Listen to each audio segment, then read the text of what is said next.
Do you freeze when they ask you in an interview what your biggest weakness is? If so, stick around. I'm going to talk you through the purpose of that question and how you can answer it in a way that's going to help you to knock it out of the park and land the job. Hey there, this is Shannon from Shine Bright Coaching, and we created this channel to give you tips and tools and mindset resources so that you can up-level in your career, make successful career transitions, and land a job you really love. So thanks for being here. What is your biggest weakness? This is a scary interview question because the last thing we want to do in an interview is tell someone what we do badly or what we're not good at or where our weaknesses or vulnerabilities lie. And, it's really such a trick question. And I think that, oftentimes people try to get really creative in terms of how they answer this to be, sneaking in a strength that's masquerading as a weakness. And here's the thing. An interviewer is going to see right through it. And I want to kind of start at the beginning of why even ask this question? Oftentimes it can feel like, oh, that's just a mean question to ask. You're putting me on the spot. It's uncomfortable.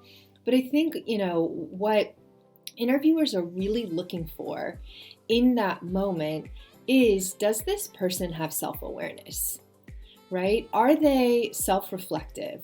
Do they have a sense of, the areas where they're not as strong, right? Where maybe they have a little bit more trouble, they consistently hit roadblocks, or they've had to work a little bit harder in order to be successful in a particular area, because organizations and leaders want workers who are self-aware. They want them to be able to show up and have a real sense of their strengths, their value, what they can contribute, how they can work within this team or within this organization and add value. But you can't know your strengths and then also not know your weaknesses, right? That is actually what we call blind spots, right? When we haven't done the work to understand what our weaknesses are, then they're blind spots. They're these parts or aspects of who we are or how we work or how we connect with others that we're not visible to, right? We're not conscious of, but they're getting in the way. They're hindering us. They're holding us back. Sometimes other people can see them, but we can't. And here's the thing, that diminishes your ability to be showing up at your fullest capacity and contributing at your highest level. So being able to, be self-reflective, to pay attention to those areas that you would call a weakness or a vulnerability, and really have a sense of where those areas are. And then the next thing the interviewer is looking for is then, what are your strategies or your tools that you have developed to address this weakness, right? So they're looking for problem solvers. They're looking for people who are open to learning and growing, right? So it starts with self-reflection and self-awareness. And then they want to see okay, so that's your weakness.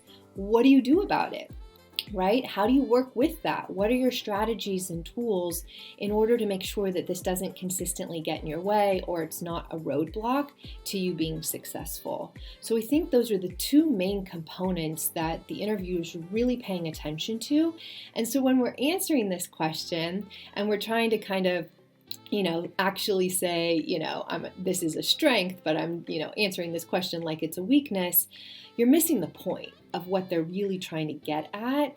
And I think it's an opportunity to really show up powerfully in an interview and to, be authentic, to, be able to say, here's what I know about myself. Here's where I really am strong. And then this is, an area or two where I have to work a little bit harder, but here's what I figured out.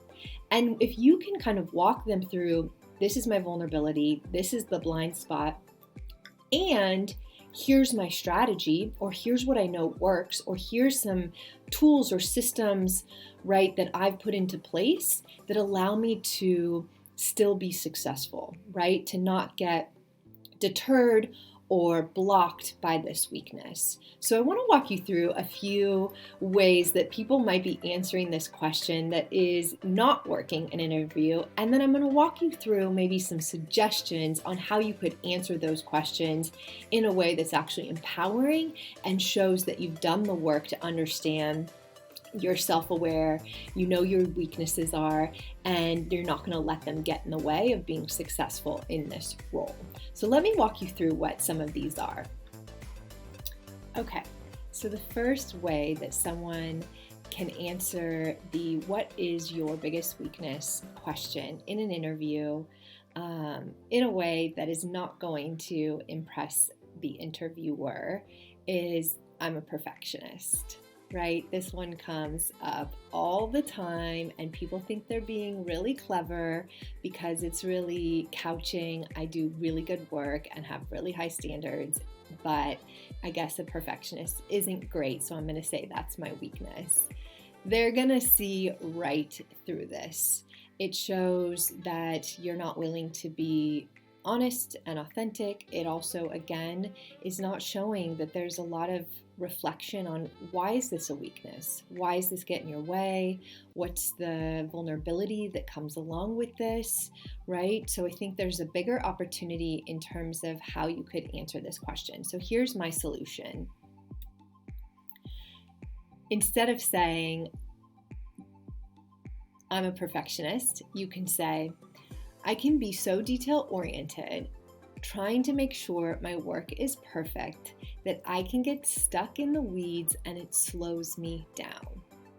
So this answer shows that you have an understanding that perfectionism is often a mechanism that is unattainable, right? It's this idea that you're continuously trying to refine and refine and refine to get to this place of perfection that doesn't exist, and that you can sometimes not have a good meter for knowing when something is good enough, right? When it looks good and it's ready to go and you can move forward. And so by saying, "I can be so detail-oriented, trying to make sure that things are perfect, that I get stuck and I can get in the weeds and it slows me down," shows that you have an understanding of there is a downside to this idea of perfectionism. And sometimes I can move slowly and sometimes I get stuck, right? And this is a problem. And this is something that I've noticed and it's shown up in my work, right? This shows some authenticity and some vulnerability. And then what you say next is, "Here's what I've learned. I've learned that it can be really helpful to have people on my team who can say, 'Hey, it's good enough. Let's go. Let's keep moving,' right? Or to be able to reach out when I notice I'm getting stuck to a particular colleague or teammate and say, 'I'm in the weeds. Do you mind taking a glance?' Right? And having someone be able to say, 'You know what? It needs a little bit more,' or 'It's just fine. Let's go. Keep on moving,' right? So this shows, one, you have that self-awareness. Two, you have an understanding of why it's a weakness. Three, you've come up with a strategy, right? A way to partner with other people on your team or in your organization in order to get out of the weeds and to move forward when this detail-oriented perfectionism pops up and is actually getting in your way. Okay, good stuff. Let's go to the next one. So another way to answer what is your biggest weakness in an interview that is not going to impress the interviewer is, "I work too hard." Right? Again, it's another way of trying to say, like, okay, I'll give you a little bit. I think this is, not a great thing, but actually underneath what I'm saying is this is a great thing and I'm going to work really hard for you. It's not answering the question, right? It's not showing self-awareness and an understanding of why that might be a problem. So here's my solution to this answer. Instead, you could say, "I'm really energized to complete tasks and projects that it's easy to push past the point of productivity, and I'm no longer doing my best work." So it's saying the same thing.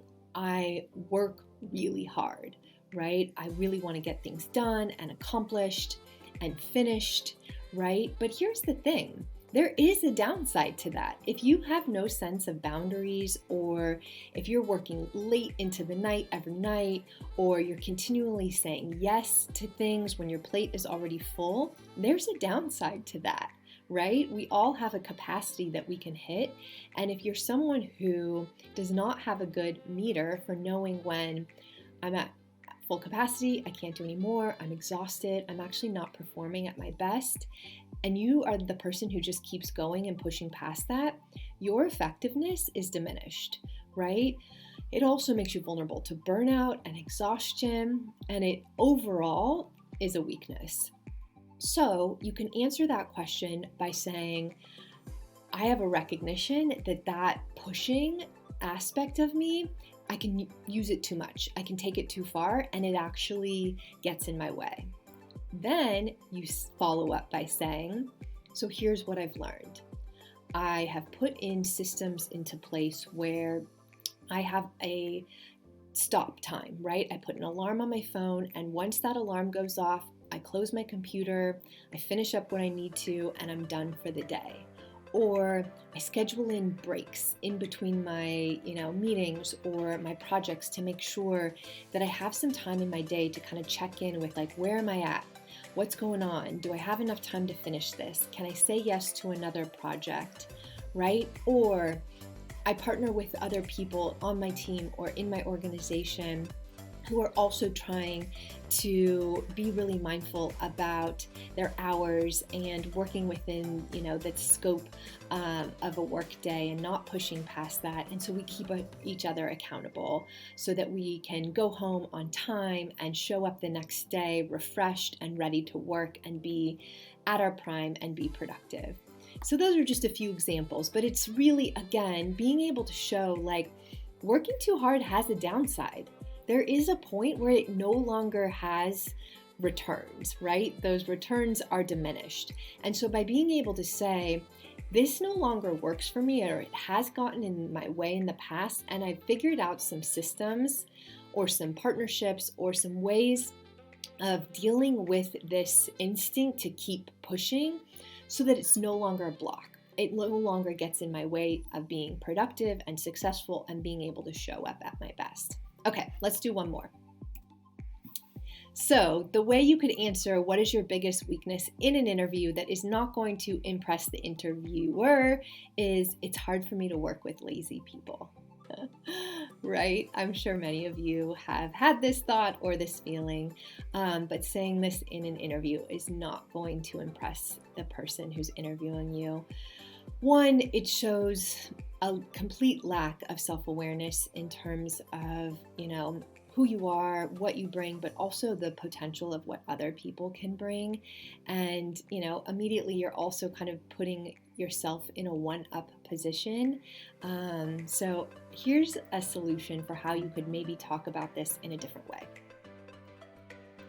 I have such high standards for myself that in the past I've expected others to work just like me, which can cause tension and block connection. So I see this a lot with my clients. There are a lot of people who are super high achievers, and they have a stamina and a work ethic that allows them to get a lot done, to push really hard, to finish things, complete things, and they expect everyone else to work at that same pace or in that same capacity. And I think the vulnerability or the weakness that is actually couched in this is that when you have a one way of working and then you expect everyone else to work in that same way, you are blind to the strengths and the unique perspectives and the diversity of talent that can exist on a team, right? So your way of showing up and your ability to get things done and, finish things and complete things and bring that stamina is an incredible strength. It has a ton of power, but there are other strengths that add value. And so if you are the type of person who, thinks that there's only one way to, contribute to a team or be successful on a team, and everyone else is falling short or not doing as well because they're not doing it like you, this is a weakness, right? So I think being able to answer this question in a way of saying, In the past, I've expected everyone to work the way I do, and that's gotten in my way of really building strong relationships on my teams, or it's caused tension. So here's what I'm doing, or here's my strategy to overcome that. I now know, right, that we all bring different strengths. There's different ways of getting things done or adding value or making sure that the team is successful. And so when I feel that frustration come up, to me, it's an indicator that I need to take a step back and really clue into what is everyone bringing to the table? What's the value of that? How do I make sure that we're all getting the opportunity to contribute? And how do I make sure that I'm not railroading everyone else, right? And making them feel like they need to do it in my way, so that ultimately the team can stay connected, right? Can stay focused on the bigger goal, and my frustration that people aren't working like me isn't going to get in the way of the bigger thing we're trying to accomplish together. So those are some of my suggestions on how you could take what is your biggest weakness question in an interview and really be authentic, be honest, show self-awareness, but also show some strategies and some ways of dealing with those weaknesses that allows you to continue to be successful and not get slowed down or blocked by them. All right, so walked you through some potential ways you could answer the question, what is your biggest weakness in an interview, that is going to show authenticity, self-awareness, and problem solving, that you have thought about how you can overcome those weaknesses and no longer let them get in your way. If you don't know how to answer this question, if you truly don't know what your weaknesses are, a few things that you can be thinking about or considering in order to answer this question effectively is, one, what is some of the feedback you've gotten in your life? Feedback's a tricky thing because, it's always coming from someone else's perspective. But if there is some feedback maybe that you've gotten consistently over the years that, different bosses or colleagues or friends or family have said, maybe there's some thread of something in there that you need to pay attention to. Also, what are the things that it just is much harder for you to do in your day? Those things where it's harder to get started, or every time you're in the middle of it, it's feeling like it's taking a lot of effort, or you can't wait to be done with it. Those often are really great clues at where our weaknesses lie, those things that just don't come naturally, right? When we're working in our strengths, those are where, we have natural ease. It comes easier for us. We are more successful or impactful with as much effort. And so looking at the opposite of that, those things that are much harder for you, are a good way of pinpointing where some potential weaknesses lie. So I think those are some good starting places. And then again, be reflective. Why is this getting in your way? Why could it be a problem? And what are some tools and strategies that you've already thought of that allow you to make sure that you're not getting stuck or blocked, and that you can still be effective even with those weaknesses in place? All right, I think those are some good strategies to really show your interviewer that you are showing up ready to be a team player, honest, that you're creative and you're a problem solver, and that you're willing to kind of say, hey, here's some areas that in the past I've needed to work on, and here's what I figured out. And that's how you're going to really impress them in your interview. So thank you for being here. If you like the video, please give us a thumbs up, subscribe to the channel. We drop new videos every week with tips and resources and mindset tricks on how to elevate yourself in your career and find work that you love. So take care. See you soon. Bye-bye.